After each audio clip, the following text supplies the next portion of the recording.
خب رینگ جمع کن رو میندازیم دور پیستونمون. رینگ ها رو با رینگ جمع کن با این شد جمعش میکنیم کاملا که جمع بشه سر جاش و میبریم روی سیلندر که نصبش کنیم.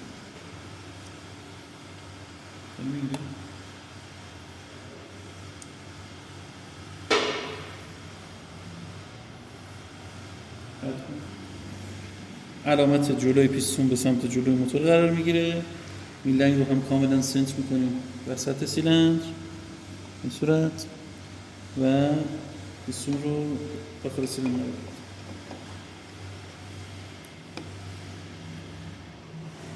خب پیستون رو با یه ضربه میزنیم که داخل سیلندر قرار بگیره و بره سر جاش.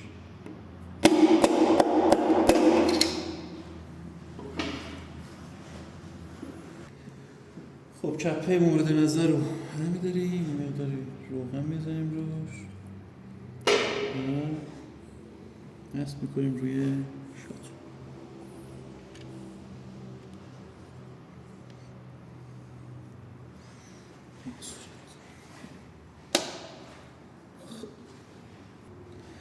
خب توی مرحله اول با 25 نیوتن متر شروع میکنیم پیچ‌های چپ‌های متحرکمون رو